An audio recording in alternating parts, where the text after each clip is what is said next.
Hello everybody, my name is Mike the Man, and you can reach me on X, and my username is @Firetown. I have recently analyzed the statement about the cameras and the footage Katie Proudfoot seemingly was concerned about. So in that analysis it came, well, you can look at my last video. The bottom line is, this is part 2 to who caused Sebastian Rogers' disappearance. I put back on the board the statements that I consider absolutely crucial. And as I've said previously, I always love the double statements. Basically two separate statements given at two different occasions in two separate interviews that indicate the same thing. They come to the same conclusion. The third, Katie Proudfoot mentioned maybe a week after Sebastian was first reported missing, and she was asked about it in another interview. And the reason it is so important to me to have two statements, because she could have backtracked. She could have said, well, I'm not sure it was 10 p.m. Maybe now that I think about it, the news was just over. Maybe it was 10:35. Or she could have said, I'm not sure thud is the right word. Maybe it was a little bang. It could have been a toy falling down, or it could have been anything. She didn't do that. When people backtrack, of course, sometimes it happens because, they remember something more accurately later on, or they try to minimize a statement that they consider, in their disadvantage, to be in a disadvantage. Verifying it is very important to me. 10 p.m., Katie Proudfoot heard a thud. She said she yelled out to the bedroom, "Hey Baba, what happened? Did you fall out of bed?" She's telling us something here. Please notice one thing. Some of you have let me know that she has a very thick southern accent at times, and then she doesn't have an accent. Everybody has a pattern. Katie Proudfoot's pattern seems to be speaking slow, calm, collective, sort of, reflective. You can tell that she's thinking about something. And that is when she is speaking from experiential memory. Somebody asks her a question, she slows down, she talks very, very calm, and answers in a very somber manner. When she speaks from a script, and again, this is only my opinion, I'm trying my best to explain how I have formed it. She speaks fast. The sentences often overlap each other, and she often uses the wrong grammar. She often uses double negatives. She makes mistakes. And the reason is that she is scripted, and number one, she doesn't have to think. She's just going through it, trying to remember it the best that she can. And number two, she's trying to get through it fast. She wants to get it over with. She already has everything ready. She already knows what she's going to say. She had it all laid out. And the On Patrol video is a prime example. If you listen to this again, you will hear her overlapping sentences. You will hear a lot of mistakes, and there is not that somber moment like that early video where she confirms having heard a thud at 10 p.m., where she, for the most part, speaks pretty slowly and somber. And also later on in another interview, when she talked about how Sebastian gets overstimulated very easily, Chris Proudfoot actually in that interview used the word rambunctious. And I don't know if you have followed the Orrin and Orson West case, but the adoptive father, who is now in prison for their murder, did use the term rambunctious as well. He was asked, how to describe the kids, or what should people look out for, or what can they do to help. And he said, well, if you come across them, they're going to be rambunctious. And according to him, at the time, they had been missing only a few days. I mean, it turns out they had been missing a lot longer than that. Why would you say that? Because if two boys have been wandering around the wilderness for 3 or 4 days, they wouldn't be rambunctious. They would be cold. They would be starving. They would be tired. They would be scared. Whenever a child in need needs our help and is missing, or anybody is missing, when people talk about them in a negative way, they are either blaming the victim, they're either explaining to you why, in their opinion, this victim became a victim.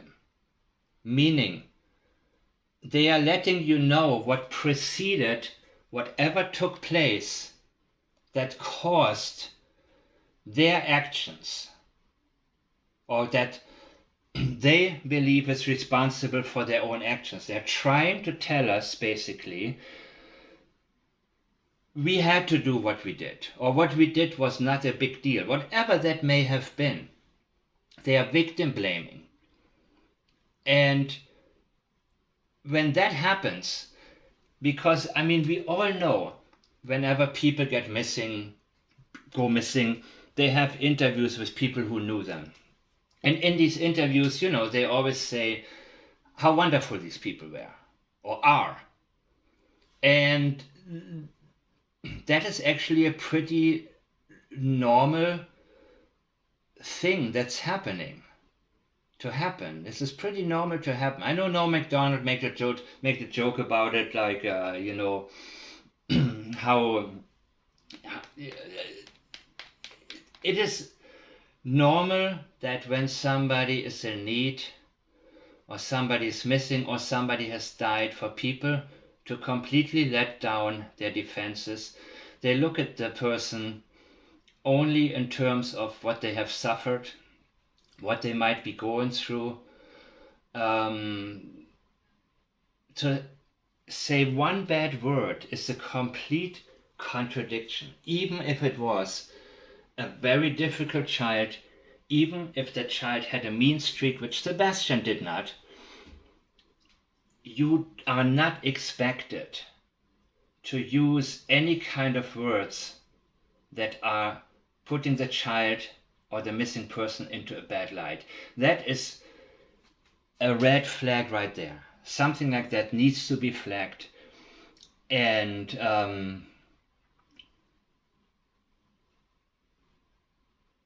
you heard Katie Proudfoot talk about how much Sebastian Rogers had to eat that day. She talked about it again and again and again, and overstimulated. So they tried to cut down, how much he ate. They probably gave him, well, that's a whole different subject matter, but when she said, fun fact, I made breakfast that morning, and he would just rummage looking for food all the time, and they just, you have two people who are now pretty overweight, and that boy was less than 120 pounds. You know what I mean? They said 120. I think it was less. He was very, very thin. And she talked about how much he had to eat. Seth Rogers, Sebastian's biological father, said in an earlier interview that he thinks Katie Proudfoot gave their son too much sleep aid, and that she, according to him, did that many, many times. So he expressed a suspicion that there was an overdose, that he died from an overdose. But Katie Proudfoot's language does not reflect that. In a second interview, she is saying, we are out looking and just trying, to make sure everyone stays. Not keeps looking, but stays. Does she want people to stay home?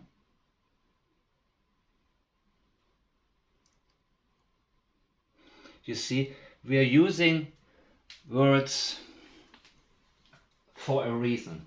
And every single statement has to be approached with the idea they're going to tell us the truth.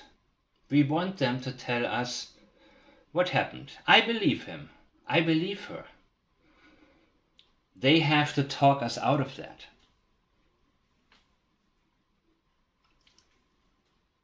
If you remember my last analysis, it was about the camera footage. Katie Proudfoot said, emergency, 2 exclamation marks. That type of language was not supported by the rest of the message. And the first sentence after that, if anyone has a camera. If you can check anything that may help find him.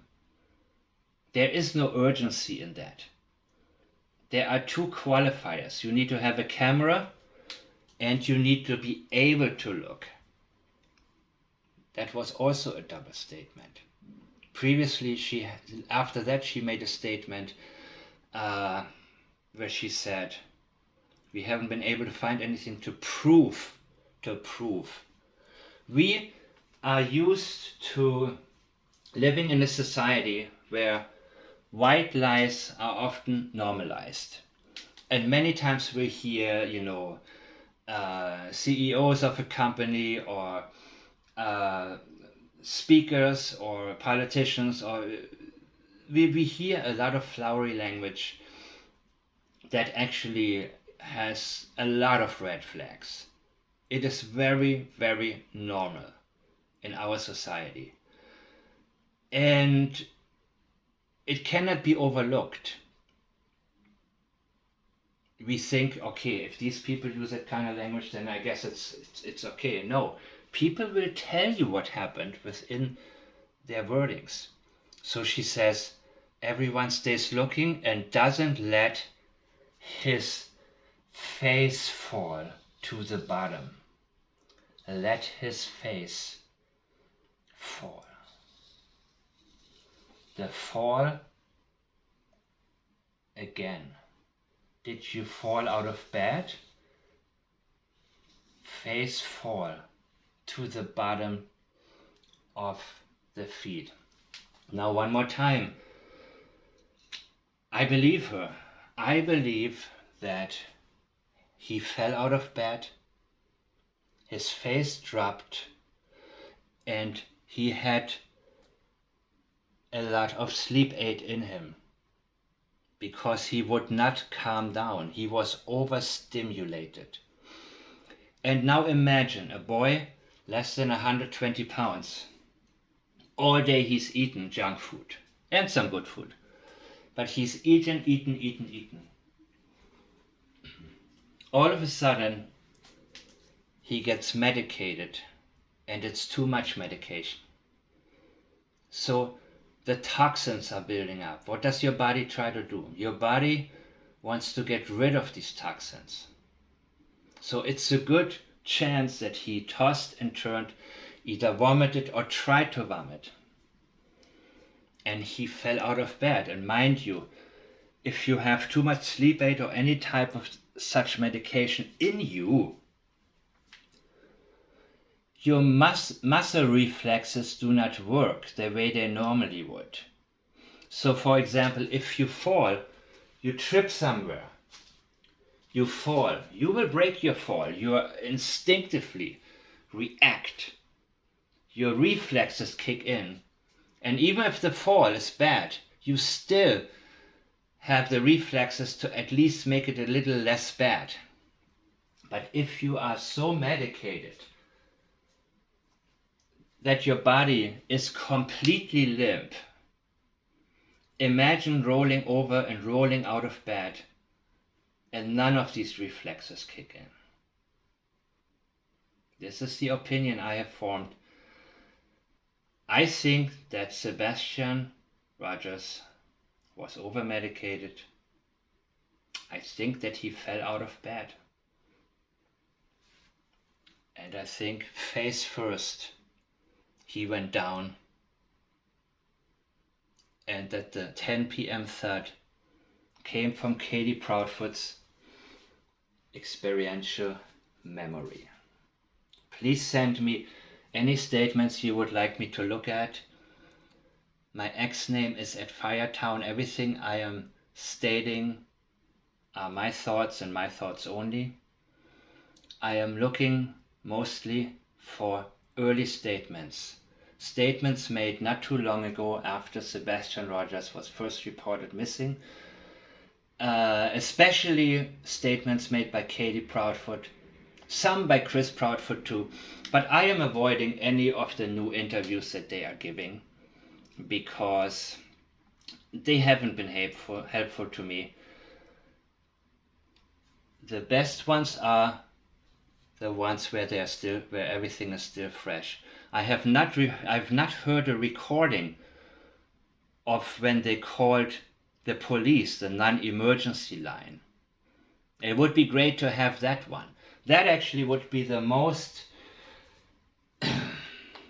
that would be the best one in my opinion when it comes to giving us an analysis that may even indicate what happened after the fall.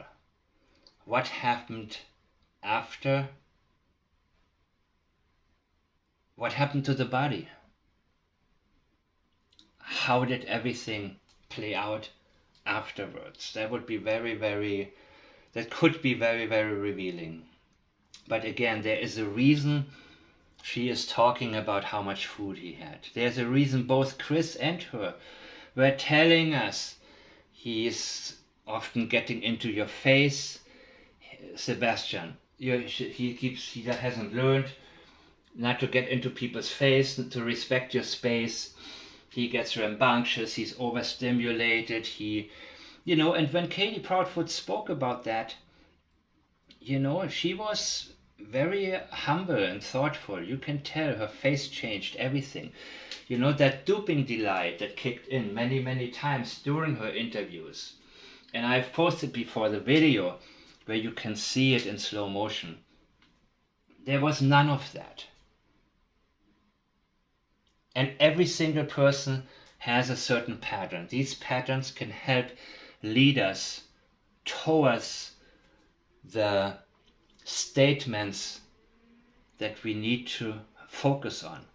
Because these are very short statements, but there's more in them than in the 2-hour interviews from what I've heard that they have given recently. And I also think many of you have intuition to notice when something stands out. Intuition can guide us, and we can tell many times something is not right about this. We may not know exactly what it is, or what really happened, but that's a good start in statement analysis, to be able to say, okay, now I'm going to go very systematic over this because there's something there. So I can only encourage you guys not to listen to any garbage. Don't listen to people arguing about the case. Don't take any sides other than the side of whatever the truth will reveal. Let the truth guide you.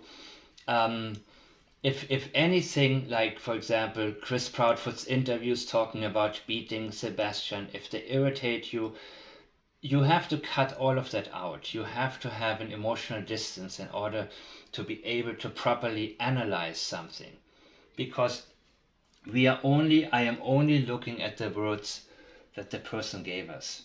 So I cannot allow myself to have any type of positive or negative emotions. And also the whole good versus evil thing does not exist in statement analysis.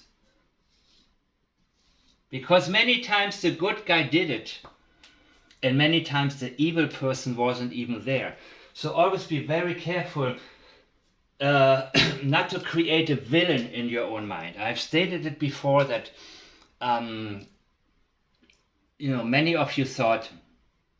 many of us thought in the beginning, Chris is controlling Kaylee. He's the boss. He's probably pushing her around.